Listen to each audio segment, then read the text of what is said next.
একজন ল্যাংড়া ভিক্ষুক আর একজন অন্ধ ভিক্ষুক দুইজন মিলে গল্প করছে। এমন সময় ল্যাংড়া ভিক্ষুক অন্ধ ভিক্ষুককে জিজ্ঞেস করলো, ভাই তুই কি সূরা ফাতিহা বলতে পারিস? তখন অন্ধ ভিক্ষুক বলল, না রে ভাই, তা তো পারি না। তখন ল্যাংড়া ভিক্ষুক বলল, আরে বেটা, সূরা ফাতিহাটা শিখ, বেশি করে ভিক্ষা পাবি, বুঝলি? তখন অন্ধ ভিক্ষুক বলল, ঠিক আছে, তাহলে তুই আমাকে শেখা। তখন ল্যাংড়া ভিক্ষুক সেই অন্ধ ভিক্ষুককে সূরা ফাতিহা শেখানো আরম্ভ করলো। ল্যাংড়া ভিক্ষুক বলতে লাগলো, ইয়াকা নাবুদু ওয়া ইয়াকা নাস্তাইন। সূরা ফাতিহার এই আয়াত শুনে সেই অন্ধ ভিক্ষুক মনে মনে চিন্তা করলো, শালা ল্যাংড়া, সূরা ফাতিহা শেখানোর নাম দিয়া তুই আমারে কানা কইয়া কইয়া আমারে নিয়ে উপহাস করস, দাঁড়া এইবার দেখাইতেছি মজা।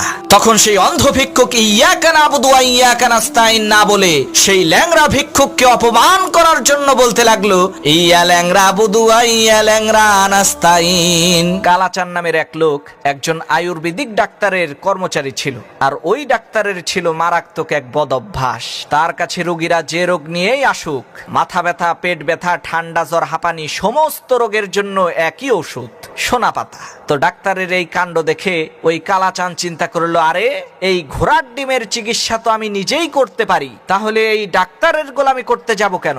আমি নিজেই একটা ডিসপেন্সারি দেব। যে কথা সেই কাজ।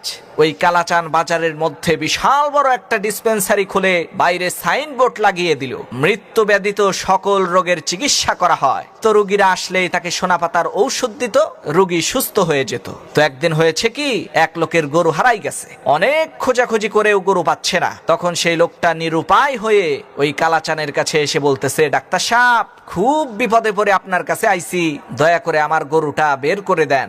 লোকটার এই কথা শুনে কালাচান বলল, নো টেনশন, এই যে নেন 3 পুরিয়া সোনা পাতা, সকাল দুপুর রাত 3 বেলা 3 ডোজ খাইবেন, ইনশাআল্লাহ আপনার গরু বের হয়ে যাবে। তো ডাক্তারের কথা অনুযায়ী লোকটা প্রথম ডোজ খাইয়া গরু তালাশ করতেছে, কিন্তু পাচ্ছে না। টেনশনের চোটে 10 মিনিট পর আরেক ডোজ খাইছে, কিন্তু তাও কোনো লাভ হয় নাই। তখন রাগান্বিত হয়ে 3 নম্বর ডোজও খাইছে। এখন তো যা হওয়ার তাই হলো। অতিরিক্ত পরিমাণে সোনা পাতা খাওয়ার ফলে তৎক্ষণাৎ তার ডায়রিয়া শুরু হয়ে গেল। এখন পেট খালি করার জন্য তো আর জনসম্মুখে বসা যায় না।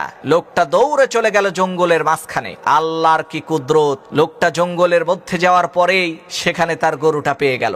এই তো সারা দেশের মধ্যে খবর ছড়িয়ে পড়লো, আরে ঔষধ দিয়ে গরু বের করছে। কয়েকদিন পর এই কালাচানকে রাজামশাই রাজ দরবারে ডেকে বলছে, ডাক্তার সাহেব, পাশের রাজ্যের সাথে আমাদের যুদ্ধ লেগে গেছে, আপনার তো অনেক গুণগান শুনলাম, এখন আমাদেরকে যুদ্ধে জেতানো লাগবে। তখন ওই কালাচান বলল, আরে নো টেনশন, এইটা কোনো ব্যাপারই না।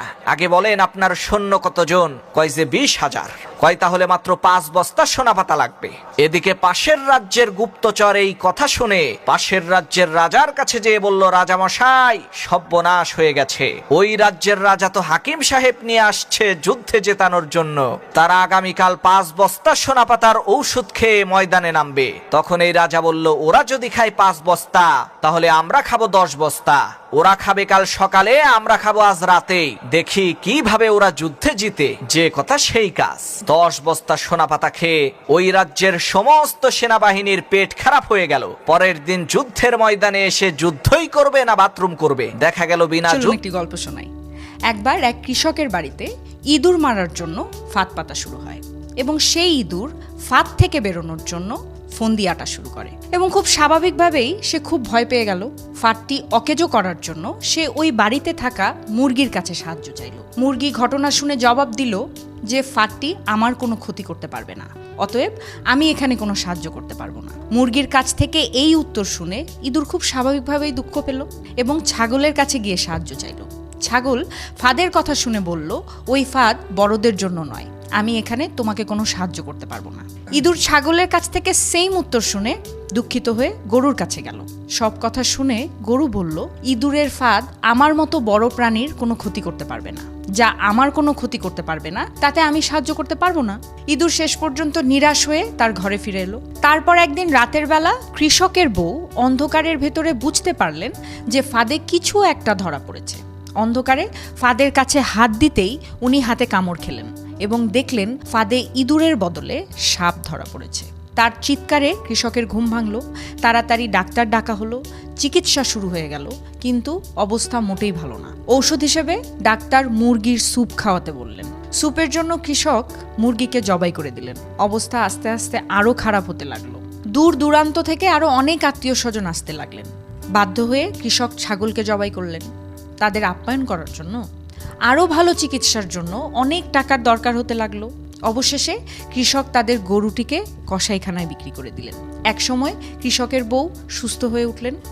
আর এই সমস্ত ঘটনা ইঁদুর তার ছোট্ট ঘর থেকে পর্যবেক্ষণ করলো।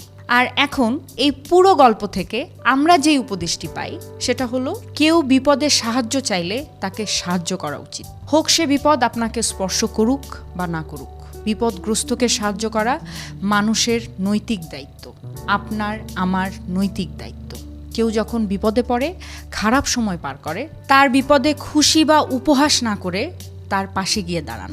দিন শেষে কাউকে কষ্ট দিলে, কারো ক্ষতির চিন্তা করলে আমরা নিজেরাই তার ফল ভোগ। কালাচান নামের এক লোক একজন আয়ুর্বেদিক ডাক্তারের কর্মচারী ছিল, আর ওই ডাক্তারের ছিল মারাত্মক এক বদ অভ্যাস। তার কাছে রোগীরা যে রোগ নিয়েই আসুক, মাথা ব্যথা, পেট ব্যথা, ঠান্ডা, জ্বর, হাঁপানি, সমস্ত রোগের জন্য একই ওষুধ, সোনা পাতা। তো ডাক্তারের এই কাণ্ড দেখে ওই কালাচান চিন্তা করলো, আরে এই ঘোড়ার ডিমের চিকিৎসা তো আমি নিজেই করতে পারি, তাহলে এই ডাক্তারের গোলামি করতে যাব কেন? আমি নিজেই একটা ডিসপেন্সারি দেব। যে কথা সেই কাজ। ওই কালাচান বাজারের মধ্যে বিশাল বড় একটা ডিসপেন্সারি খুলে বাইরে সাইনবোর্ড লাগিয়ে দিল, মৃত্যু ব্যাধিত সকল রোগের চিকিৎসা করা হয়। তো রোগীরা আসলেই তাকে সোনাপাতার ঔষধ দিত, রোগী সুস্থ হয়ে যেত। তো একদিন হয়েছে কি, এক লোকের গরু হারাই গেছে। অনেক খোঁজাখুঁজি করেও গরু পাচ্ছে না। তখন সেই লোকটা নিরুপায় হয়ে ওই কালাচানের কাছে এসে বলতেছে, ডাক্তার সাহেব, খুব বিপদে পড়ে আপনার কাছে আইছি, দয়া করে আমার গরুটা বের করে দেন। লোকটার এই কথা শুনে কালাচান বলল, নো টেনশন, এই যে নেন 3 পুরিয়া সোনা পাতা, সকাল দুপুর রাত 3 বেলা 3 ডোজ খাইবেন, ইনশাল্লাহ আপনার গরু বের হয়ে যাবে। তো ডাক্তারের কথা অনুযায়ী লোকটা প্রথম ডোজ খাইয়া গরু তালাশ করতেছে, কিন্তু পাচ্ছে না। টেনশনের চোটে 10 মিনিট পর আর এক ডোজ খাইছে, কিন্তু তাও কোনো লাভ হয় নাই। তখন রাগান্বিত হয়ে 3 নম্বর ডোজও খাইছে। এখন তো যা হওয়ার তাই হলো। অতিরিক্ত পরিমাণে সোনা পাতা খাওয়ার ফলে তৎক্ষণাৎ তার ডায়রিয়া শুরু হয়ে গেল। এখন পেট খালি করার জন্য তো আর জনসম্মুখে বসা যায় না। লোকটা দৌড়ে চলে গেল জঙ্গলের মাঝখানে। আল্লাহর কি কুদরত, লোকটা জঙ্গলের মধ্যে যাওয়ার পরেই সেখানে তার গরুটা পেয়ে গেল।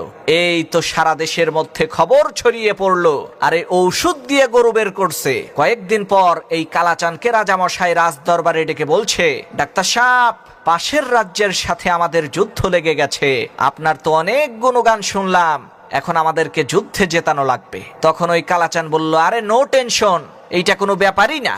আগে বলেন আপনার সৈন্য কতজন? কয় যে 20,000। কয় তাহলে মাত্র 5 বস্তা সোনা পাতা লাগবে। এদিকে পাশের রাজ্যের গুপ্তচর এই কথা শুনে পাশের রাজ্যের রাজার কাছে যেয়ে বলল, রাজামশাই, সর্বনাশ হয়ে গেছে। ওই রাজ্যের রাজা তো হাকিম সাহেব নিয়ে আসছে যুদ্ধে জেতানোর জন্য। তারা আগামীকাল 5 বস্তা সোনা পাতার ঔষধ খেয়ে ময়দানে নামবে। তখন এই রাজা বলল, ওরা যদি খায় 5 বস্তা, তাহলে আমরা খাবো 10 বস্তা। ওরা খাবে কাল সকালে, আমরা খাবো আজ রাতে। দেখি কিভাবে ওরা যুদ্ধে জিতে। যে কথা সেই কাজ। 10 বস্তা সোনা পাতা খেয়ে ওই রাজ্যের সমস্ত সেনাবাহিনীর পেট খারাপ হয়ে গেল। পরের দিন যুদ্ধের ময়দানে এসে যুদ্ধই করবে না বাথরুম করবে। দেখা গেল বিনা যুদ্ধে ওই কালাচানের